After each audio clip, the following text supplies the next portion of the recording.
everyone, welcome back to Rolling Solo. My name is Adam Smith. Today we're going to be doing the rules overview for the City of Kings by Frank West and published by the City of Games. I'm really excited for this one. It's going to be a fantastic solo game and I'm looking forward to playing this through with you guys. However, the first thing we need to do before we get to that playthrough is to go over the rules. So we are going to cover them in the highest level so that we get a general understanding of how to play the game. I want to make sure we're all on the same page before we go to the playthrough, and then we'll see the rules kind of unfold and a little bit more in the intricacies of the game and the mechanics as we play through it. So if you'll join me for this rules overview, we'll begin right now. First up, we're going to cover creatures and their abilities. So creatures represent the armies of Vesh, and they're going to do their best to try to stop us as we move around the world. If we get too close, they're going to try to attack us. They appear during stories and quests and can be encountered with exploring the realms themselves. During our adventure, though, we're going to be able to encounter creatures, which we're going to be able to set up and activate during player turns. And we'll talk more about this in a little bit. There are basically over 50 creature abilities in the City of Kings, all of which are explained in the quick reference booklet for more information on any of that. Of course, they come down to the different difficulty levels, as you can see here in front of me. So I've got the green easy, the yellow medium, and the red hard. They're all broken up inside of these bags already. So within each of these bags, you're going to find tokens that look just like this. So these are the green ones, so they're going to be in the easy bag. These ones are in the medium for yellow, and hard is going to be in the red. There are 5 types of abilities in the City of Kings. So as you can see here, they're denoted by the different types of icons. So we've got one here that's set up and it says activated when the token is drawn and only happens once. We've got the sword for attack, activated when the creature performs a basic attack. We've got the star for special, activated after the creature performs a basic attack. The shield for defense, activated when creatures are attacked or is attacked. And then, of course, the skull for death, activated when the creature dies.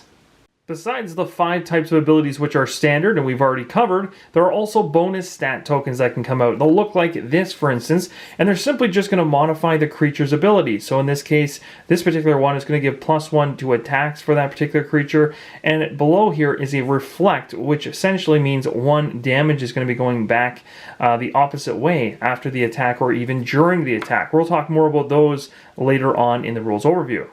Other things to note on the types of abilities on the tokens that come inside of the 3 different bags are abilities that can actually be on these tokens. So in this case here, you can see that one of them is called Enrage. So basically every time this creature activates, it's going to go ahead and gain a +1 for its attack. So we're going to be using something like this to represent that addition. And it's a bonus token, and it's going to increase its overall strength. So you're going to have to watch out for keywords like that. You can find more about those in the rules reference. In addition to the 5 types of abilities and bonus stats, as you can see in the game, there are also these types of tokens on the left, which basically are a result of the abilities playing out. They're kind of the conclusion or a result or an impact to the game state. So for instance, if you had the Hound's ability on a particular token, it allows the individual or creature to summon the Hounds, which you can see there in the bottom left, which are basically minions that are going to move around the board trying to stop the heroes.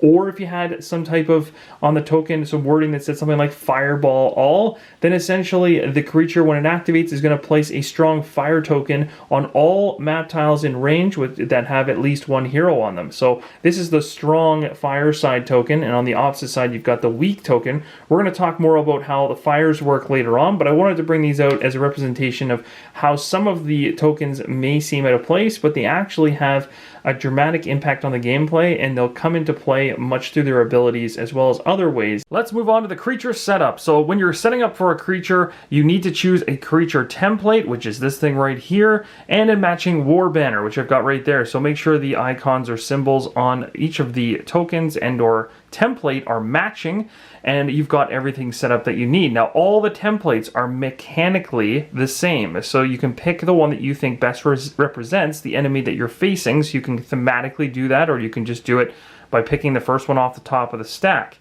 You will also need the next creature stat bar from the pile you set up at the start of the game. So in a solo setup, we'd be going over here and grabbing the very first one and flipping it over for a 2-player game in our case, and this will become essentially the stat bar for this creature that has now come into play. The first thing you do is you're going to place the war banner on the map tile that triggered the creature. So the war banner represents the creature's location on the board. So in this hypothetical situation, let's say the creature actually was going to be starting on Oakwood for this example. You just place the war banner on Oakwood.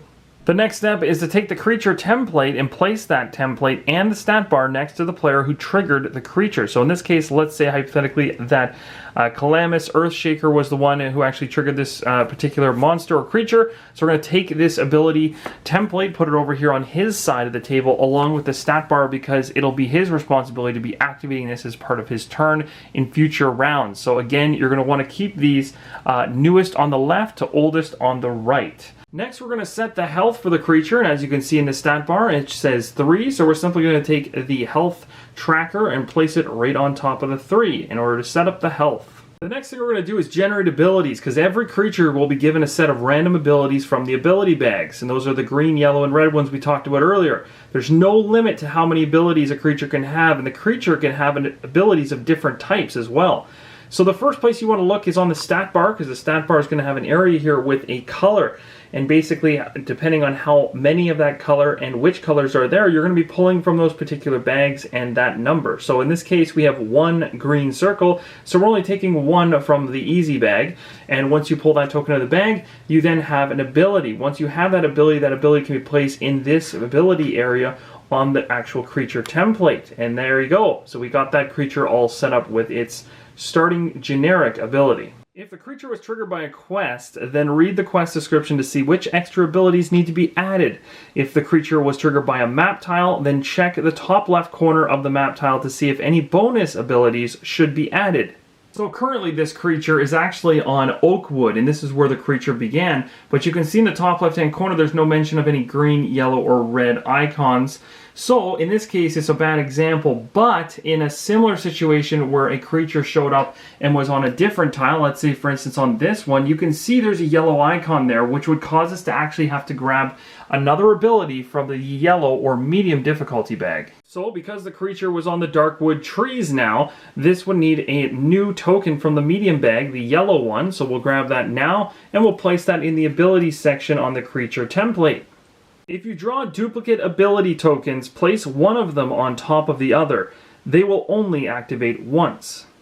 Time to move on to the round summary overview for City of Kings. So, the first step in that is to resolve the story. So, in the first round, at the beginning of the first round, the starting player should read aloud chapter number 1 of the chosen story to make everyone aware of the initial objective. So that would be this card right here. We'll be doing that during the playthrough, but I just want to mention that for now in terms of what steps to take during the resolve story phase of the round summary.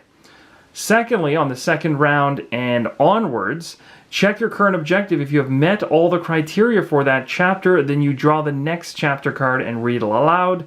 If you have not yet completed all of the criteria, then your adventure in that chapter still continues. So you can see there at the bottom of the card there's an objective area, so that will be the first thing we're trying to succeed at.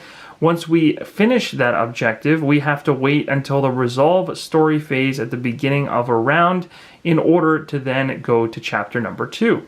The next phase of the round summary is the moving of the time tracker itself, so simply just move it on to its next section of the time track. So in this case, we've moved it from midnight to early morning, and once it's there, you'll notice there's an icon there. There's a lot of game mechanics that are involved with this particular time tracker. It's quite interesting. So you'll see there that there's 3 different icons in total across this time tracker. You'll see fire, poison, and frost. Green is poison, fire are the flames, and you've got the frost in blue. So what is happening when each of these icons are being hit with that end of the arrow? So in this case, we've hit the frost here in the early morning. What's happening is it's waning down. So if there is any frost in the game, strong tokens of frost turn to weak tokens of frost, and weak tokens get removed from the game completely. If it's midnight, update the hope tracker and all map tiles with the attention tokens. And what's going to happen during that particular step when this arrow reaches midnight is you're going to be moving the hope tracker down 1 space. And you can see on the hope track, that is a big deal and one of the losing conditions of the game if your hope depletes all the way down past this line, you lose. So you're depleting your hope by 1 when it comes around to midnight. On top of that, there's another symbol underneath here for the attention tokens, and you're going to go ahead and remove 1 attention token from every map tile that has at least 1 attention token on it. You'll see what those mean and what those are later on. Moving on to the next section of the round is the player turn. So at this particular time, you're going to be resolving impairments. That's what this phase is all about. So if you start your turn on a tile which has fire, or on your character playmat you have a poison token, you're going to have to resolve those impairments at this particular time. And both of those are negative. We'll talk more about those in the playthrough, but they typically amount to damage. The next phase of the player turn is to activate creatures. So all creatures next to your character sheet are going to activate in order, starting with the newest on the left, ending with the oldest on the right. In this particular situation, we're going to wait till a little later in the rules overview to talk specifics on this phase. The third phase is hero and worker actions. So at the start of your hero and worker action phase, you must remove all previously spent action tokens from your character sheet. So simply take all the tokens out that you spent in the previous round and put them off to the side. At this point, you may spend up to 4 action tokens in any way you choose. Tokens are spent one at a time and you perform each action as you go. So action tokens may be used on hero actions, worker actions, or a combination of both. Your hero can move, explore, attack, heal, or perform specials, or even interact. Your workers can move, explore, or work. To perform an action, you place the action token on the associated action slot on your character sheet. Some of the actions can only be performed once, and others can be performed twice. This will be indicated by the number of circles on this particular area of the board. So for every action that you're taking, for instance, move can only be taken once, whereas explore can be taken twice before it's filled up. And they're divided up into categories. You have the Earthshaker himself, and you also have workers here. So keep that in mind in terms of placing your action tokens. All right, we're going to jump back and talk a little bit more about activating creatures during the player turn. So we're going to elaborate a little bit on that, talking about the priority targeting in the game. So basically, there's a priority targeting mechanism within the game, which essentially is based on range from the creature, a hero in range with the highest max health, or the hero in range with the highest max health who is next in the turn order, starting with the current player who is activating the creature. So in most cases, it won't get to that third step. It'll usually stop on the first one when it finds range, or the second one when it finds the one in range with the max health. In this particular case, we do have a creature in the far back right for an example. So this being stuck to Calamus, you can see here the range is set at 2. Now, in this particular case, you would think that Calamus might actually be in trouble because it looks like it's 2 away going diagonally, 1 down and then 1 diagonal. But in this game, you cannot trace your range diagonally. It has to be done in a straight line. So in this particular case, Calamus is in a perfect spot. Because he's out of range of this particular creature that activated and no other hero is, this actual attack will not occur. So let's move on and talk a little bit more about that creature activation and the steps involved inside of it and the order. So the first thing you're going to do when you activate your creature is you're going to resolve impairments for it. And that's right, it's very similar to a player turn. They're going to suffer damage just like a player from fire and poison tokens. So in this case, if this creature happened to be in Darkwood Trees and there happened to be a fire in this location, this creature would actually lose a health from being in that area with fire in it. The next step is the heal step. So the creature is going to perform the heal action, restoring its health or hearts. In this case, it'll be shifting the red cube further up the track. And it's all going to be based on the symbol or number right here. So in this case, we've got the plus symbol for the health represented by 1, which means this creature is going to actually bump its health up and heal from that fire by 1, meaning the fire didn't even really hurt it. But one thing to note is that the healing mechanism in the game only allows you to go to the max health of the creature. You cannot push it past its max. The third step in creature activation is where we talked about that priority target. So in this particular case, this is when the basic attack of the creature would come into play. And the basic attack can use, of course, the actual basic attack icon here of 1, as well as any extra ability or tokens that may be on this creature that will add into its attack. You're going to add those in now. Again, you may need to reference the rules reference in order to check up on the abilities which are associated with a particular creature. But at the end of the day, it's totaling them up and going against the shield or defense of the individual attack it's being attacked. In this particular case, though, because we tried to find the priority target for this creature, and this priority target does not exist because Calamus happens to be in a really, really fortunate spot, this attack is, our basic attack is completely negated. The next step of the creature activation is the attack all. And this is when the creature performs an attack all action, damaging all heroes in range if it has an attack action with 3 swords or stat on its stat bar. And you can see here the 3 swords are there, and there is a 1, so this will occur, and it's going to be hits against all heroes in range. However, as we already took a look and saw, there are no heroes in range, so no one will be taking any hits from this particular step of the creature activation. The last step of the creature activation is the special abilities one, and we talked about this during the priority target session as well, and I talked about adding in whatever these particular abilities happen to add into the attack, but it's at this point that they would actually activate. So the very last step is special abilities, and the creature performs a special ability action which activates all the special ability tokens on its creature template. So in this case there are 3. There's 2 tokens, but there's 2 abilities on one of the tokens. You're going to activate them in numerical order following the numbers on the top of the ability tokens. So we'd be going with Firebolt first, then Shredders, and then Witch Doctor. Special abilities can be identified by the star on the top of the ability token. Time to move on to the hero actions. So let's go through these one at a time so you guys understand what you can do as heroes in the world of the City of Kings. The first thing you can do is move, and the move action allows you to move your hero from one tile to another. You can move as many tiles as you like up to your movement stat, and that is found on the icon with the foot on it. So if you go to your character board, you'll see here that there is a foot icon right there, and whatever your stat cube happens to be sitting, and when you start the game, it is on the second one, if that makes any sense, so 2 over, but you only get 1 movement, and it's going to have to be or follow a number of restrictions. First off, you are allowed to turn corners. We'll talk more about this later. You're allowed to move from an explored tile to an unexplored tile. You can move from an unexplored tile to an explored tile, so basically either way. You can move through creatures, minions, and other heroes. You can stand on the same tile as another hero, worker, creature, or minion. And you can travel through tiles with impairments such as fire and poison, noting those you encounter. What you can't do when you're moving is you can't move diagonally, as we talked about before. This game makes you make orthogonal movements. You can't move from an unexplored tile to another unexplored tile. So in other words, you can't be here in the first place and move here. First off, if you are here at all, which you can do because it doesn't resolve right away and flip over when you move into it, that's another type of action we'll talk about later. You'd be breaking the game essentially if you're already here and you move like this. You're not allowed to do that. You can move one out into one of these areas like this, but once you move that far out, the only other option is to actually explore it before you move any further.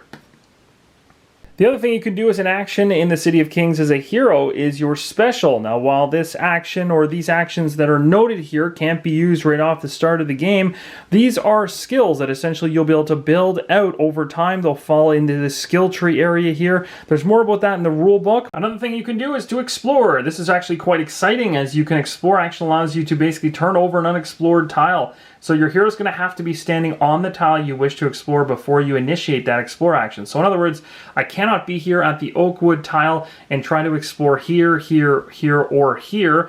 I have to actually be on the tile that I want to explore first off. So I'd have to use a move action to get there, and then I would use an explore action to flip the tile over at that particular point. Another hero action that can be taken in City of Kings is interact. So when you want to interact, a number of different things can happen there. One of them is activating map tiles. So some map tiles offer special actions that need to be activated. You're going to have to reference the quick reference booklet in order to figure out what those are. But for example, here's one of them. The stable is actually one where if there are 2 revealed on the actual game board and you happen to be standing on one, for an action you can actually interact at the stable to move to the other stable on the board, which will quickly get you around the game board. So things like that, very dynamic mechanics within the game that way. You can also use it to go shopping, that type of thing. Trading equipment is another one. So if both heroes share the same space, they're able to actually trade with each other using an interaction interact action.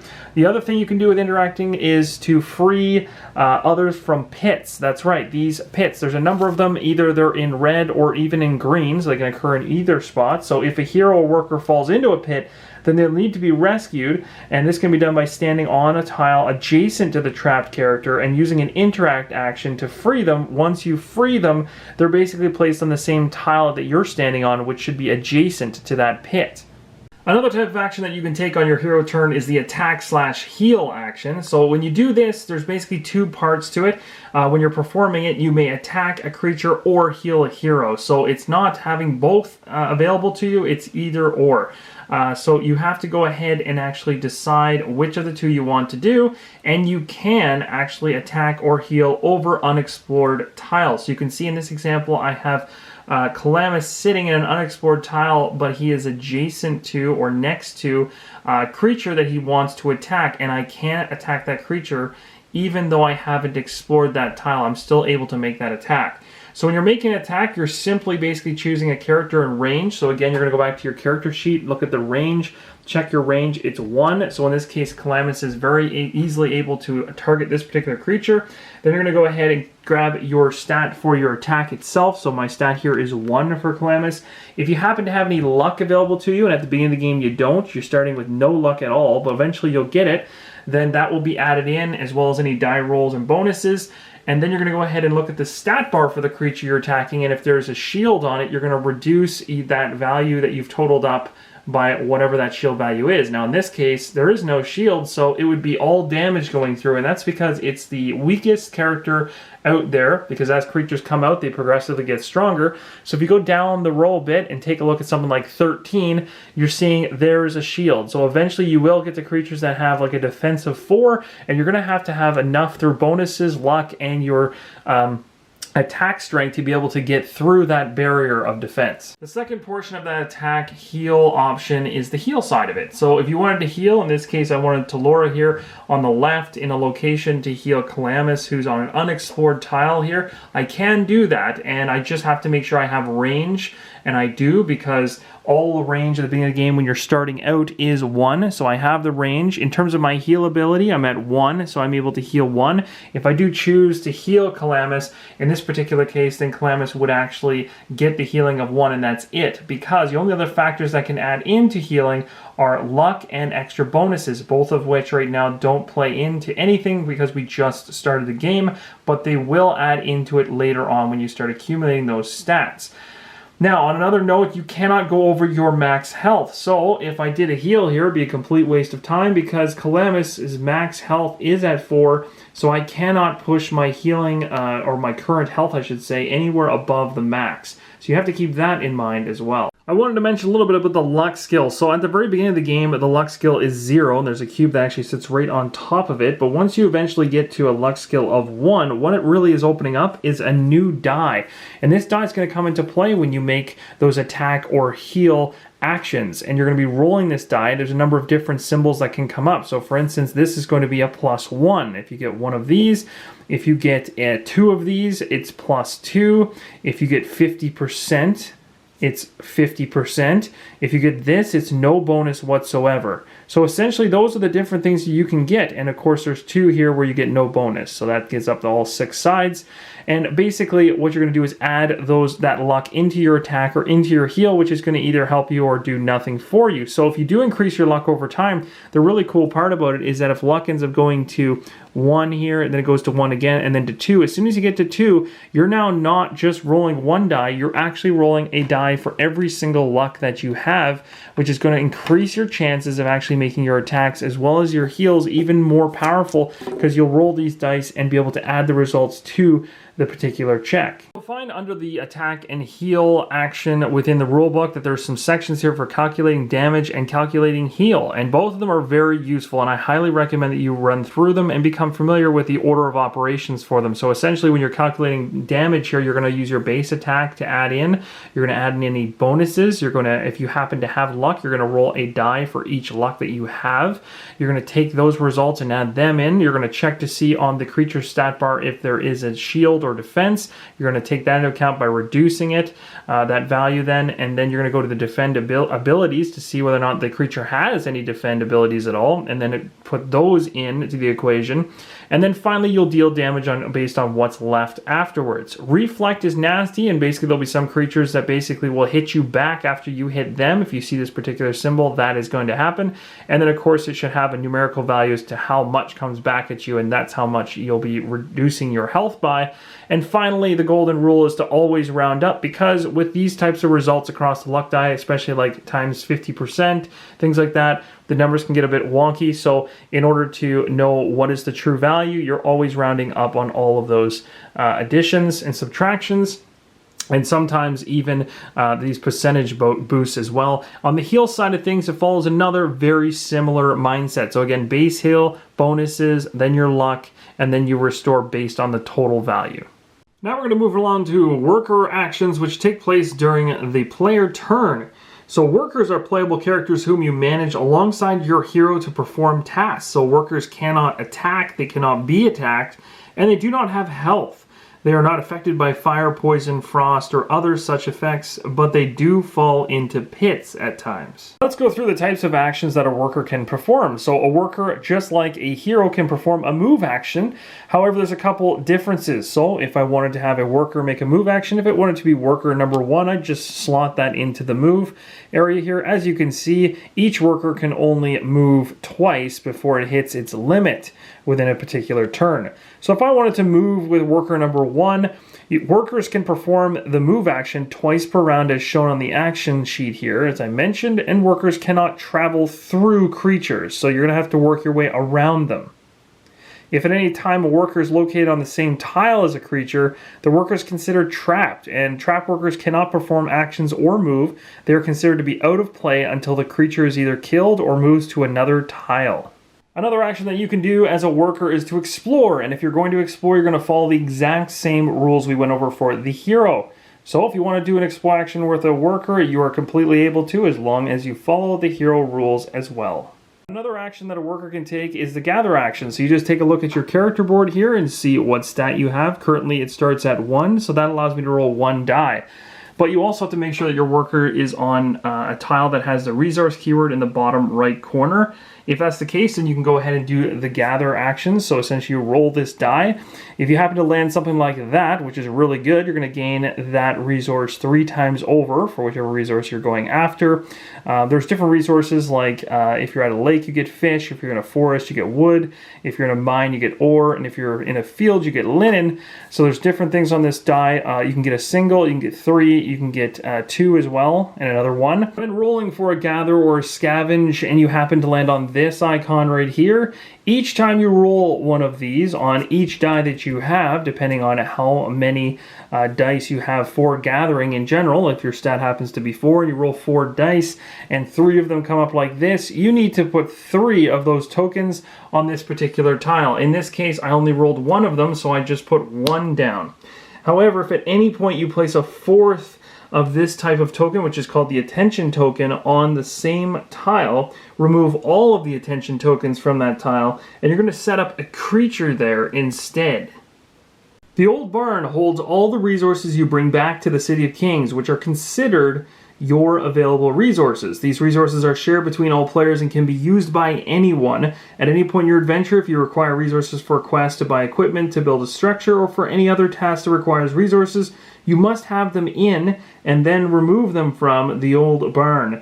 You cannot spend resources that are currently in your workers' storage areas. Another type of action that your workers can do is scavenge. So if your worker is on a creature tile, you may use the work action to scavenge. Creature tiles have the bag scavenge icon in the top left-hand corner. So right now you can see one of our heroes here, Talora, has that bag icon in the top left-hand corner, as well as a creature there, and the worker is there, more importantly than anything else. So the worker would actually be doing the scavenge action with the creature being there on that tile, and it is allowed because of the bag icon. At this point, I would go check my scavenge skill, and it is set at 1, so I only get 1 die, whereas I could potentially in the future see 2, 3, 4, or up to 5 even at its max.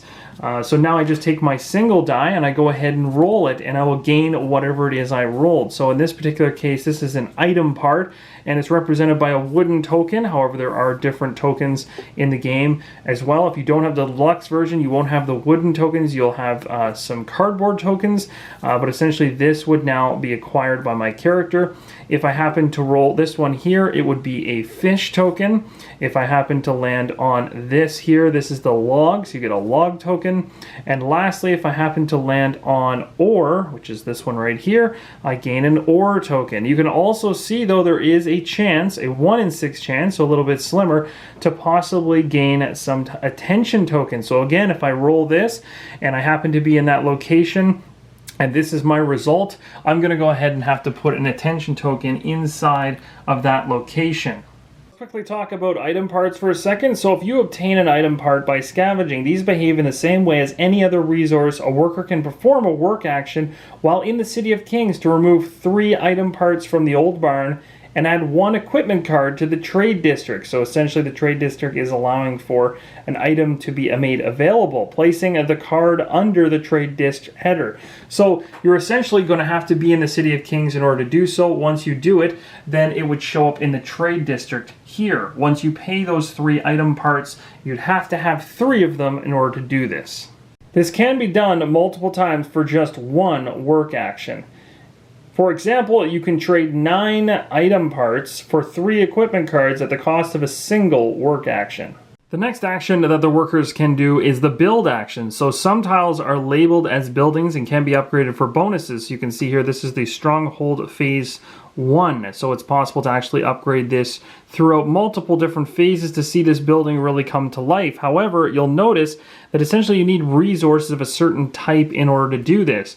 So on your turn for a worker, you can do the build action as long as your worker is on that actual tile.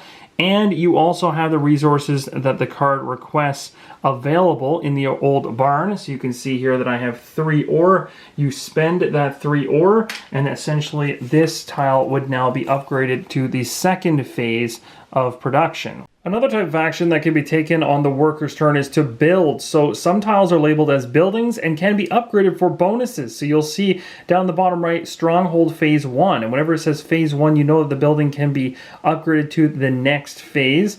However, you just need to ensure that you have the resources available that it's calling for to go to the next level. If you do, you spend those 3 resources, acquire the reward on the bottom side. So in this case, I'd actually be acquiring an item card. But first off, you need to ensure that your worker is actually on the tile itself before you go ahead and do that build action. Once you go ahead and do the build action, again, you spend the 3 resources, and that must come from the actual old barn. So right here I have 8 ore, so I'm going to reduce this by 3 to bring it to 5, which allows me essentially to upgrade this tile. At this point, I would also claim a new item card, which would be fantastic and may give me something of a bonus to my gameplay. And then you'd want to actually replace the tile that's on the map with the Phase 2 version. So you'll see here now that the area has changed as a new building is starting to be created, and now you'll see that this is set at Phase 2 and has a new set of standards in terms of how to upgrade to the final stage, Phase 3. So again, you can follow the same practice later on in another turn. Your worker, if you had the available resources, could then again go ahead and actually pay 5 resources from the old barn, again in another turn, or another action I should say, and reduce this all the way until it's completely gone. So that's 5 to spend there. I'd be able to kill any one creature within 1 range, which is also really handy. But then finally, I'd actually be able to upgrade the building to its final stage, which is a completed building. And then you can see here that it says any 5 of the same resource, and you gain an item card going forward on that one. Next up, let's talk about workers and storage. I think you guys are probably excited to hear about that one because of all the talk prior about the resources in general. So let's talk a little bit about how the workers and storage play together. Of course, when you start the game, you know you already have 1 worker unlocked. So both of those are going to start in the City of Kings right here. Of course, I'm playing 2 players, so that's why I said both. If you're playing with 4, then you're going to have 4 of these workers in here, 1 for each player unlocked. You're going to also notice here there's an extra action marker as well as an extra worker here.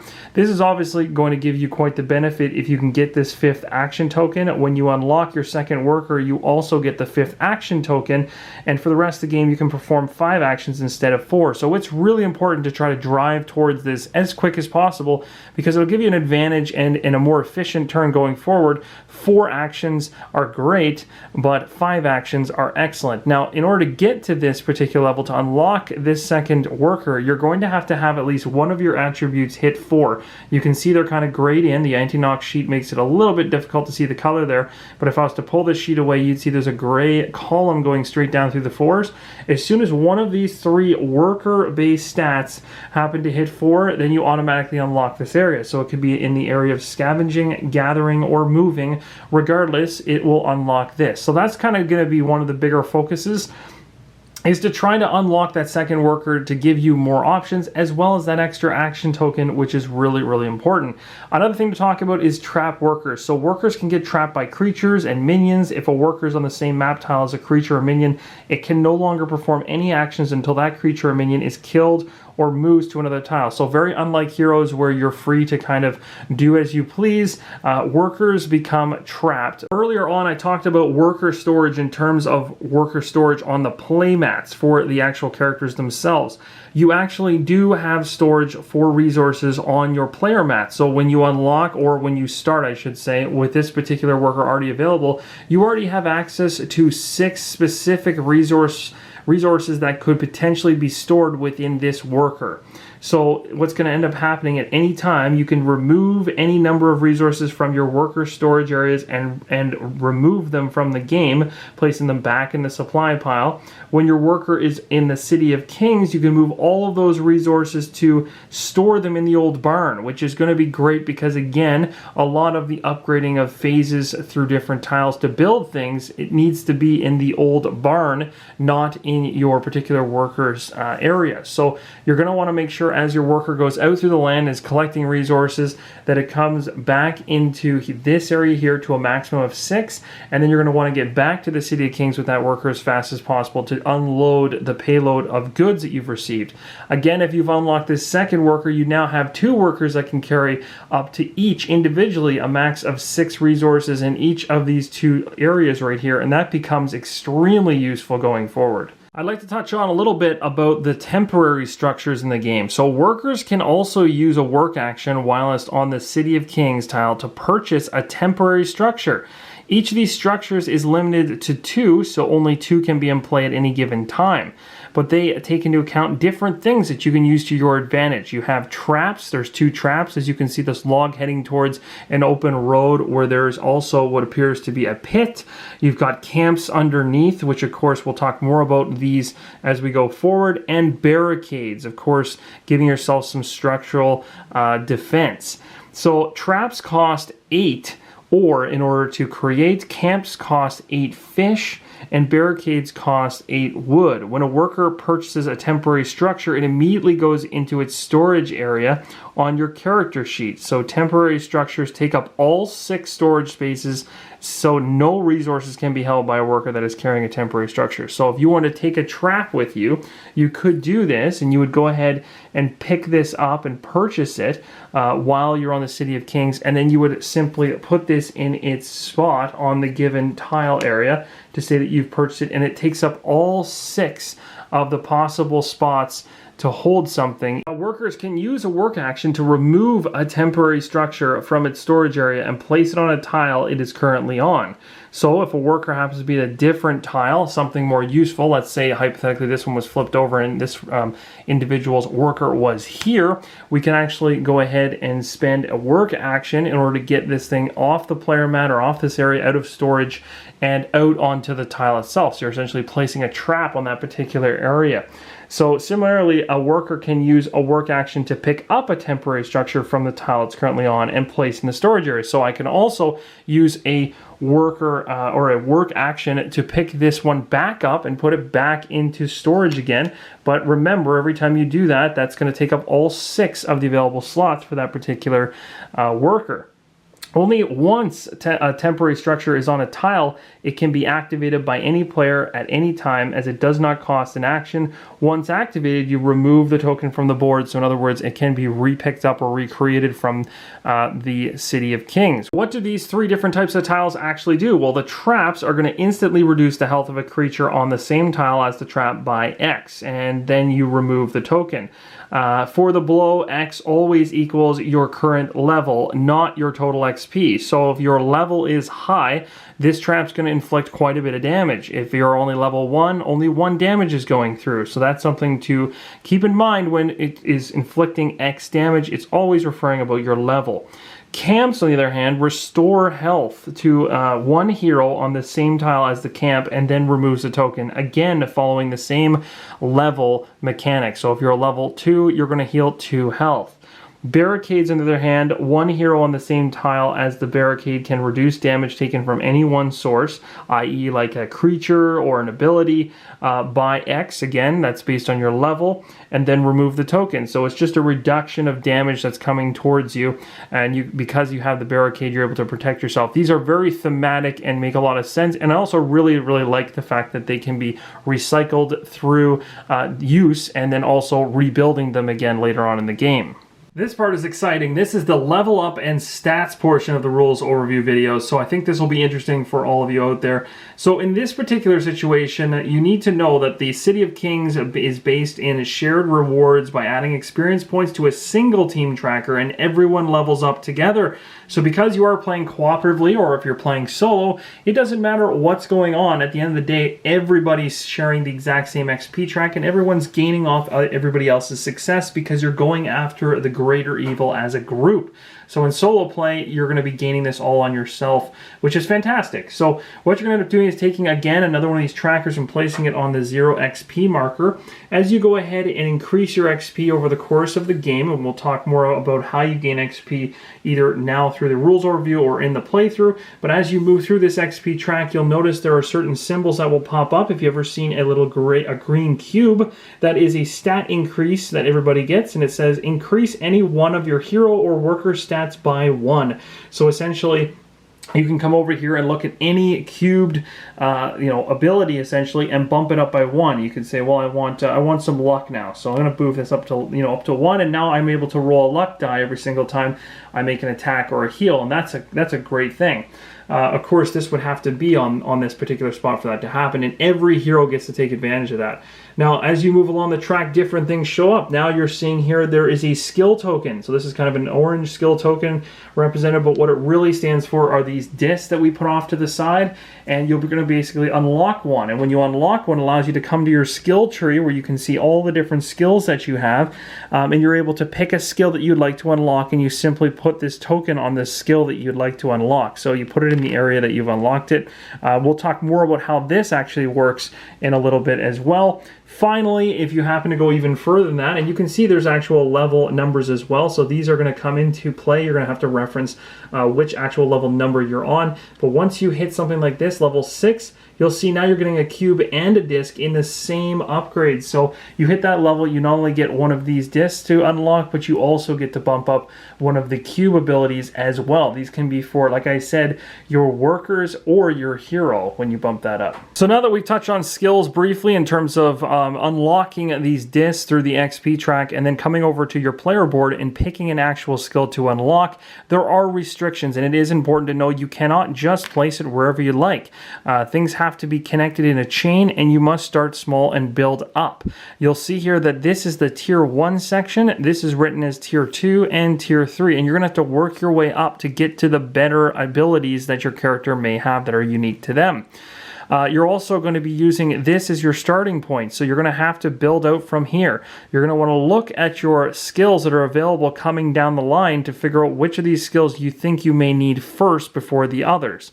So for instance, if I was really interested in Instill Fear, which says place a single -1 attack token on a creature in a range, these can stack. It's a really cool special that can reduce an enemy's ability to attack me because I'm scaring them based on maybe my size, because I am being an earth shaker. So if I had a disc which I unlocked and I was able to put in any one of these spaces, I'd have to start in one of these spaces in tier 1. So I could go ahead and choose to put my disc right here. Now if I do this, you can see from here that once I've covered that up, not only do I gain +1 in that particular skill, so I would find my range skill, come over here, and I'd actually bump up my secondary range skill now here. And you'll also notice with the secondary skills, they actually increase much slower than most. So sometimes you'll have to go through 2 1s or 2 2s before you finally get to a 3, whereas some of these other ones that are primary are quickly iterated up 1, 2, 3, 4, 5.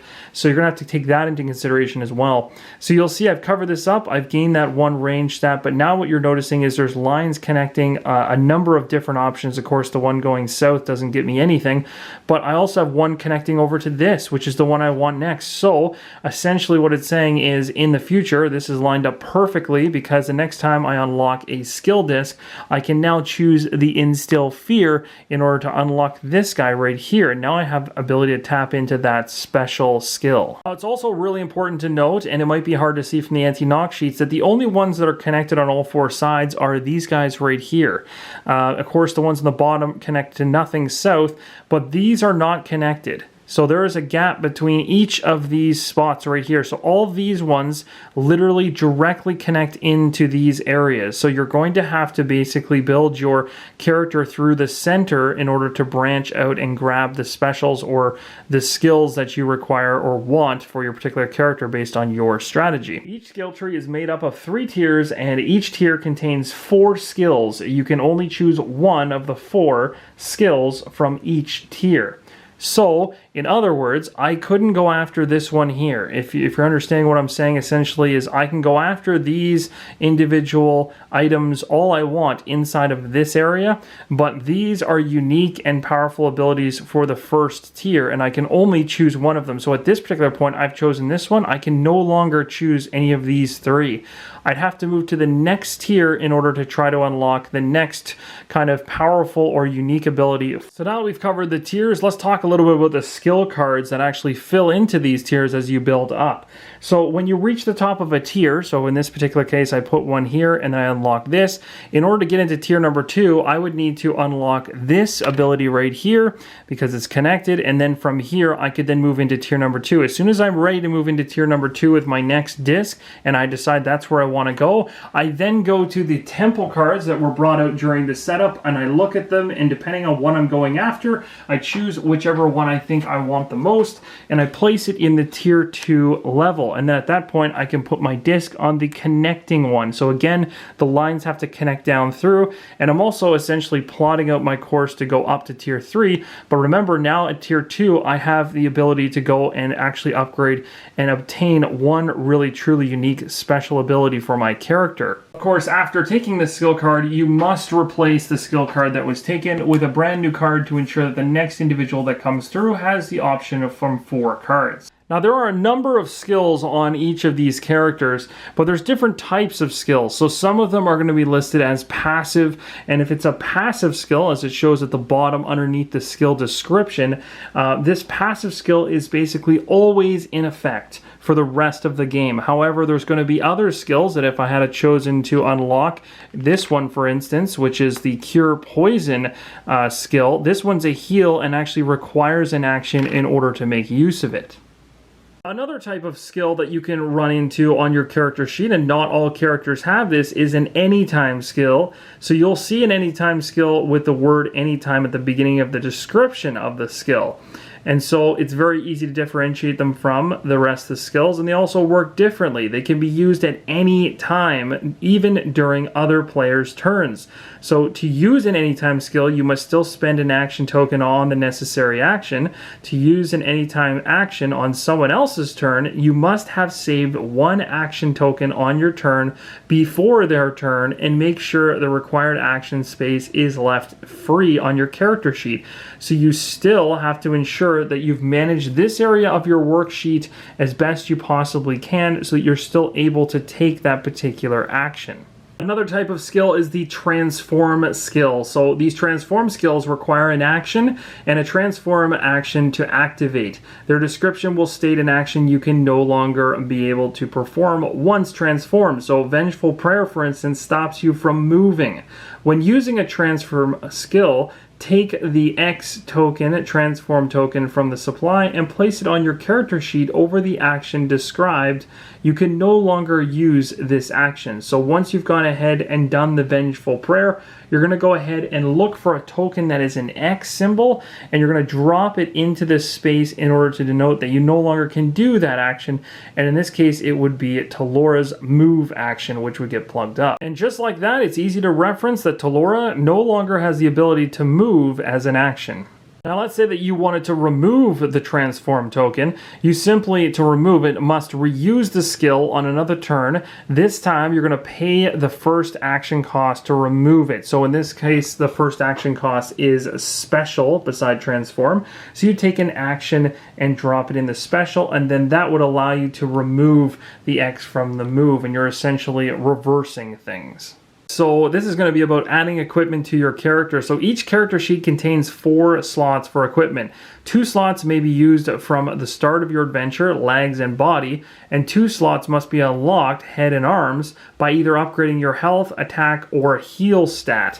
So you can see over here that you've got your body and legs at the beginning, and you simply insert cards when you gain these, but these 2 need to actually be unlocked in order to make use of them. We'll talk more about that later.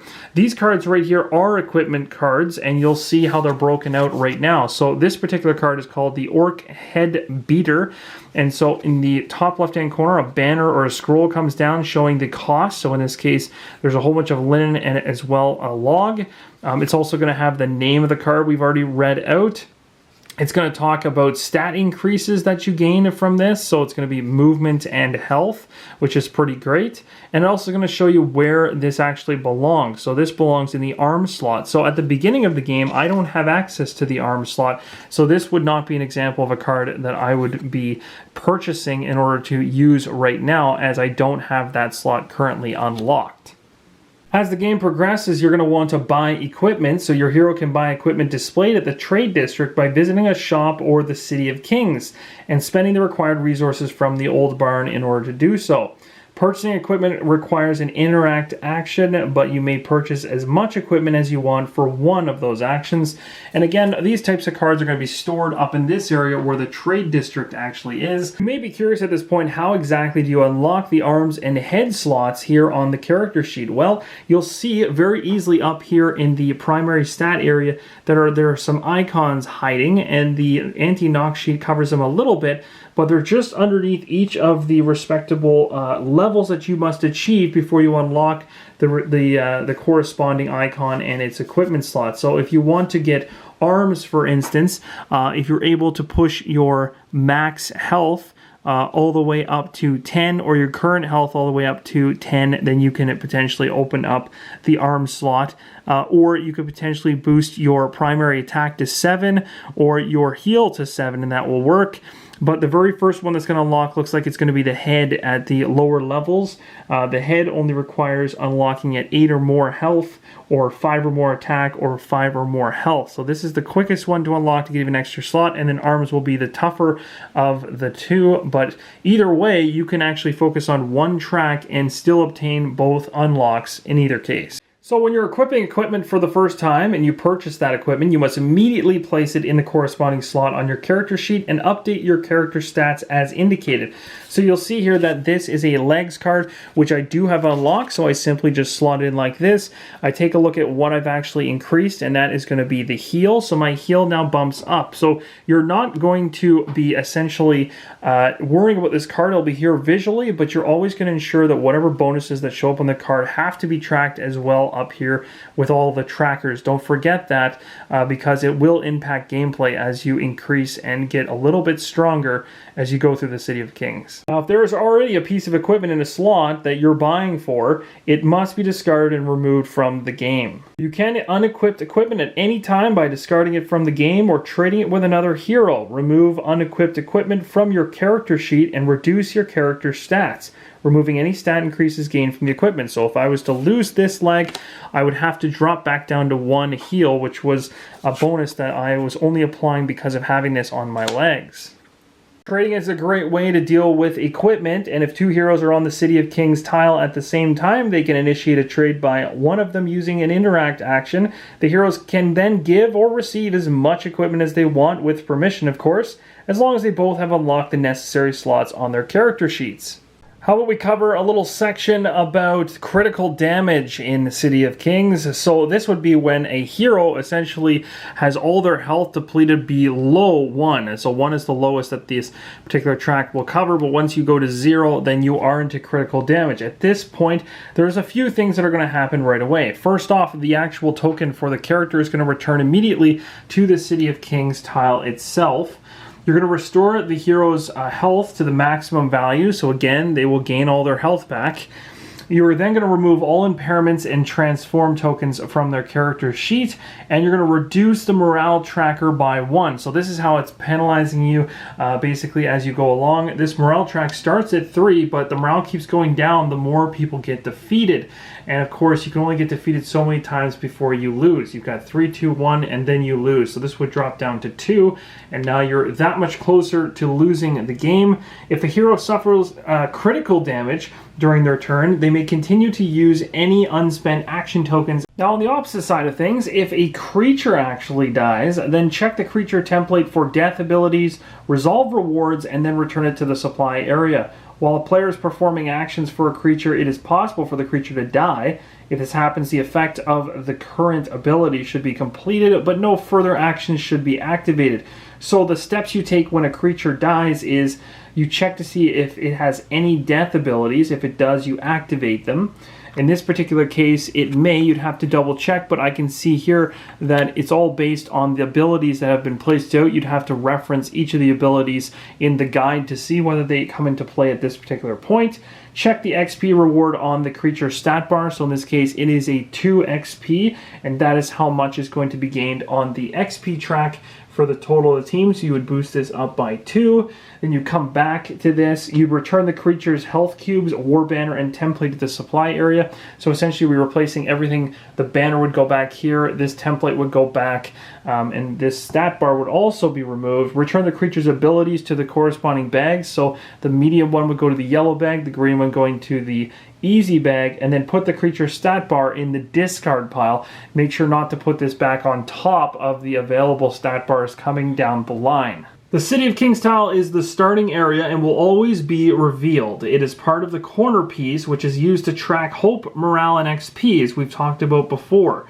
So let's talk a little bit about things that happen on this City of Kings tile, because this is a really important place in this particular world. So for heroes, when a hero ends a move action on the City of Kings tile, they immediately restore all lost health and remove any impairments from their character sheet. So in other words, full up. It is great to get back there if you're running into trouble. Heroes cannot attack, heal, or perform special attacks or special heals while in the City of Kings. Heroes cannot be attacked whilst in the City of Kings, so they're also protected. Fire, poison, frost, and minion tokens cannot be placed on the City of Kings tile.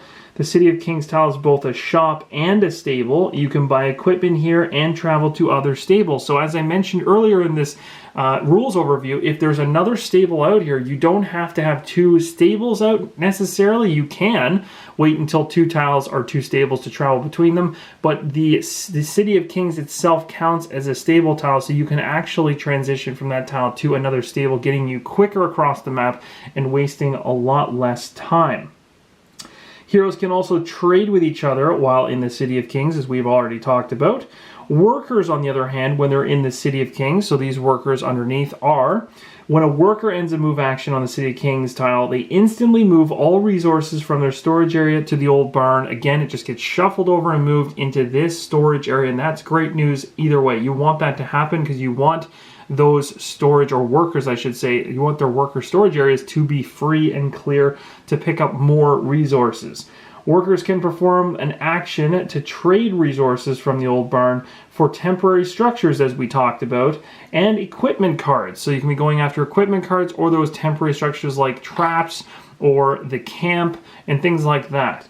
For creatures, creatures cannot move onto the City of Kings. So we have to remember that when creatures are even encroaching on the city, the closest they will get is around it, but they will never actually enter the City of Kings. Moving right along, let's talk about quest cards. So during your adventure, your hero may discover quest map tiles, which will cause a quest to start.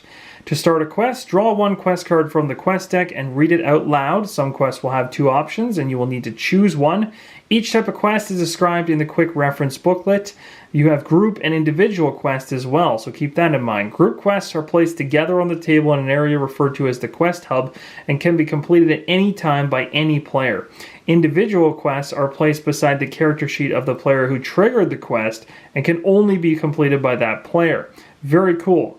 How quests actually and their rewards work are shown at the bottom of the quest card itself. So this is the back of the quest card and deck, and if you flip it over, you'll see some of these actually give you a little, they always give you some story, they always give you and may give you some options and even some rewards based on which one you choose. Now, of course, if you happen to go through and successfully complete one of these quests, and it happens to say that you gain some equipment, like this one right here, equipment rewards should be drawn from the equipment deck and placed in the trade district for purchase. Now, if you gain something that's a resource, so a resource would be something like fish or ore or linen or wood, and they have those icons usually showing on the card, they're immediately placed in the old barn and not in your workers' storage area. Then the other thing that can possibly happen is, and it's not on this card, is you can actually get a picture of this quest back showing in the icon area here, and that means that you've been awarded essentially a new quest. The player who completed this quest should draw another quest card from the quest deck after all the other rewards have been collected. Finally, these 1 and 3 represent XP that will be gained based on whichever one you chose. And again, we always go back to the XP marker here, and depending on whether you chose A or B, you up the tracker for everyone and gain or reap rewards based on level progression. Next card we need to talk about is skill cards. So at the start of every game, draw 4 skill cards and place them face up together on the table. This area is known as the Temple, and it stores all available skill cards. We've talked about why they're there, and they will be basically building into our skill trees on our player boards. So every time one is taken from the temple, it's always replaced. And as you can see, we've already got our 4 set up ready for gameplay. Another deck is the position deck. And these cards, as you can see, have north and south right on them. So during your adventure, some creatures will move, others will summon minions, and a few will panic you into running away. So you're going to position or use the position cards. They're used to determine the movement and summoning locations for these abilities. The central X represents the target's current location. So for instance, if I flip this card over, the central target's current location is X, and then it's going to represent, based on which way you're heading, all of the different potential outcomes, 1, 2, 3, 4. The movement is resolved in an order, so 1 through 4, until one of the 4 points is invalid. For example, first try to move to point 1. If 1 is off the board, then try to move to point 2 instead. If 2 is off the board, go to 3. If 3 is off the board, move to 4. One of the 4 locations will always be a valid location. Whenever you take a new equipment card from the pile, you must place it in the trade district. The trade district is an area of the table reserved for all equipment cards that are available to buy. You must also remember that any cards in that trade district always require to be purchased. They are not free. So essentially any cards that come from this deck always get placed into the trade district area. We're going to actually organize this for the playthrough to allow space to carry a little bit more in that particular spot. We've wrapped up the rules overview, guys. So you've done it. You made it to the end of the video. You now have a great high-level understanding of the City of Kings. Hopefully between the solo setup as well as the rules overview here, you now have what you need and you're armed to get the game to the table and begin your journey. As well, I'm really hoping that you'll stick around for the playthrough that's coming up next, because that is how the showcases work here at Rolling Solo. We've now covered the hard parts of the journey, and now we're going to sit back. Well, I shouldn't say that. We're going to have quite the hard journey ahead of us, but it's going to be a fun one, and I really hope you guys are willing to stick around and join in, because I'd love your feedback as we go through, as well as your suggestions as to what we should do. So thank you so much for your support. I'll see you in the beginning of the playthrough of the City of Kings coming very, very soon. As always, everyone, keep on rolling solo.